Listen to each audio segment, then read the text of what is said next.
تو جسے اللہ تبارک و تعالیٰ توفیق دے اسے چاہیے کہ یکم ذوالحجہ سے لے کر 9 ذوالحجہ تک کیا کرے؟ روزے رکھیں۔ اور اگر آپ نہیں رکھ سکتے 9 دنوں کے روزے تو دوسرا مرحلہ یہ ہے کہ آپ پیر اور جمعرات کا روزہ رکھ لیجیے۔ اعمال اللہ تبارک و تعالیٰ کی بارگاہ میں اللہ کے روبرو پیش کیے جاتے ہیں۔ تیسرا مرحلہ یہ ہے کہ آپ صرف ایک روزہ رکھ لیجیے، اور وہ کون سا روزہ ہے؟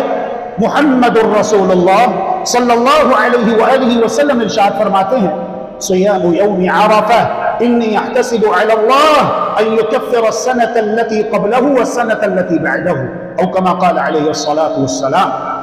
صیام یوم عرفہ، عرفہ کے دن کا روزہ، تاریخ محمد الرسول اللہ صلی اللہ علیہ وسلم اگر بتانا چاہتے تو بتا سکتے تھے، لیکن تاریخ نہیں بتائی، بلکہ یہ کہا کہ عرفہ کے دن کا روزہ۔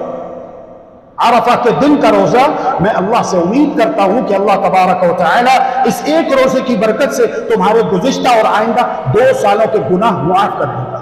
روزہ ایک ہے اور گناہوں کی معافی 2 سالوں کی ہو رہی ہے۔ عرفہ کیا ہے میرے عزیزوں، میرے پیارے مسلمان بھائیوں بہنوں دوستوں بزرگوں؟ عرفہ ایک میدان کا نام ہے، ایک جگہ کا نام ہے جو کہ پوری دنیا میں صرف ایک ہی جگہ پر ہے جہاں پر حج ہوتا ہے، جہاں پر حج ہوتا ہے۔ حج کے دوسرے دن حاجی اس مقام پر آتے ہیں، خوش نصیب ہیں جنہیں اللہ تبارک و تعالی نے حج بیت اللہ کی سعادت عطا فرمائی۔ دیگر مسلمانان عالم جب انہیں حج کرتے ہوئے دیکھتے ہیں تو ان کی آنکھوں میں آنسو آ جاتے ہیں، وہ آبدیدہ ہو جاتے ہیں، غمناک ہو جاتے ہیں، غم زدہ ہو جاتے ہیں، اور ان کے دل سے ایک آہ نکلتی ہے کاش ہم بھی حج پہ جاتے۔ محمد الرسول اللہ صلی اللہ علیہ وآلہ وسلم نے ارشاد فرمایا اللہ تبارک و تعالی تمہیں بھی یہ سعادت نصیب فرمائے، تم ایسا کرو کہ اس ایک دن کا روزہ رکھ لو، اللہ تبارک و تعالی اس ایک روزے کی برکت سے تمہارے بھی گزشتہ اور آئندہ 2 سالوں کے گناہ معاف کر دے گا۔ اور معلوم ہونا چاہیے کہ یہ روزہ وہ رکھتے ہیں جو حج پہ نہیں گئے، جو حج پہ گئے ہیں ان کے لیے یہ روزہ نہیں ہے، جو حج پہ نہیں جا سکے وہ یہ روزہ رکھیں۔ اب بڑی عام فہم مثال ہے، بڑی محبت سے توجہ سے آپ نے سمجھنی ہے۔ حدیث مبارکہ میں اپنے اپنے ملک کی اور اپنے اپنے ملک کی تاریخ کی کوئی بات نہیں کی گئی، اور جو کرتے ہیں ان کی خدمت میں نہایت ادب و احترام سے ہم یہ سوال رکھنا چاہتے ہیں۔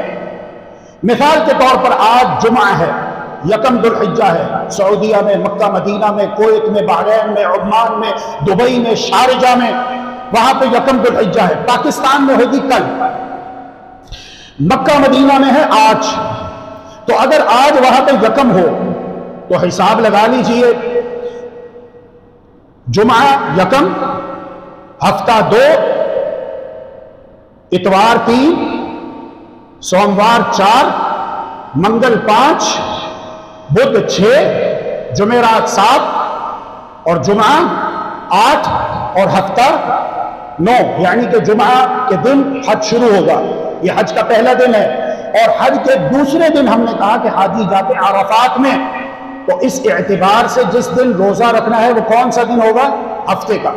اب ہمارے وہ پیارے بھائی بہنیں اور بعض علماء اور مشائخ جو اپنے ملک کی بات کرتے ہیں، اپنے اپنے چاند کی بات کرتے ہیں، ان کی خدمت میں نہایت ادب اور احترام سے سوال یہ ہے کہ ہفتے کا دن وہاں پر عرفہ کا دن ہوگا، اور عرفہ پوری دنیا میں ایک ہی جگہ پر ہے، دوسری کسی جگہ پر نہیں ہو سکتا، تو عرفہ کا دن تو ہفتے کو آ کر گزر جائے گا۔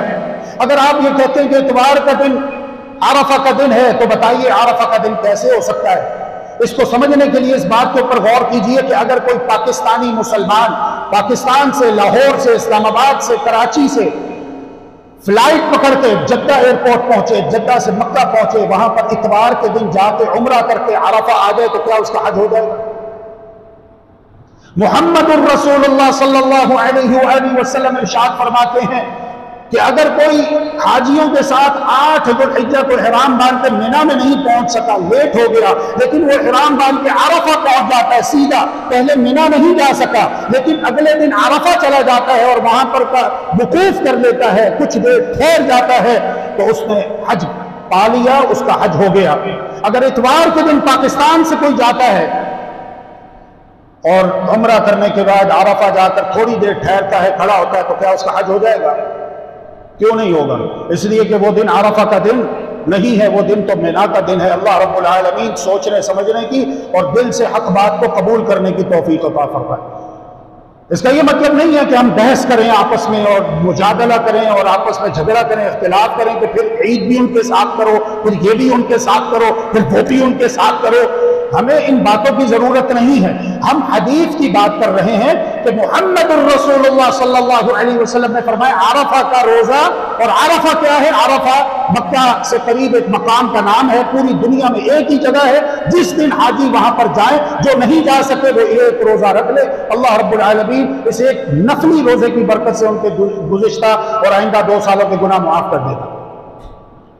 نفلی روزہ ہے، کوئی نہ بھی رکھے تو کوئی بات نہیں، کوئی گناہ نہیں، لیکن آپس میں پیار محبت سے رہنا، اتحاد اور اتفاق سے رہنا یہ فرض ہے۔ تو نفل کی خاطر فرض کو پائمال نہیں کرنا چاہیے کہ ہمیں ان مسئلوں کو بنیاد بنا کے آپس میں لڑنا جھگڑنا شروع کر دے۔ اسلام ہمیں اس کی اجازت نہیں دیتا۔ ہاں، عید ہم کریں گے اپنے ملک کے ساتھ، اپنے چاند کے حساب سے، جس دن اعلان کریں گے سب لوگ عید کریں گے اس دن ہم بھی عید کریں گے۔ یہاں پر تو بات ایک روزے کی ہو رہی ہے، تو چونکہ اگلا دن اتوار کا پاکستان میں عید کا دن نہیں ہوگا، لہذا آپ روزہ رکھنا چاہیں تو رکھ سکتے ہیں، لیکن یہ روزہ کیا عرفہ کا ہوگا یا نہیں ہوگا اس کے اوپر آپ کو سوچنا چاہیے۔ 100 سال پہلے، 200 سال پہلے جب سیٹلائٹ سسٹم نہیں تھا، جب کمیونیکیشن سسٹم نہیں تھا، تو کیسے پتا چلتا تھا؟ اس کا جواب یہ ہے کہ ایک شخص آپ سفر کر رہے ہیں، دوپہر کا وقت ہو جاتا ہے، ریگستان ہے، صحرا ہے، بتانے والا کوئی نہیں، دور دور تک کوئی انسان نہیں، آپ دائیں دیکھتے ہیں بائیں دیکھتے ہیں، آگے پیچھے آپ کو کوئی بستی کوئی انسان نظر نہیں آتا، سورج سر پہ آ چکا ہے، دوپہر ہو چکی ہے، سورج ڈھلنے کو ہے، آپ نے ظہر کی نماز ادا کرنی ہے، آپ نے ظن غالب کی بنا پر اس طرف منہ کر کے رخ کر کے نماز ادا کر لی ظہر کی۔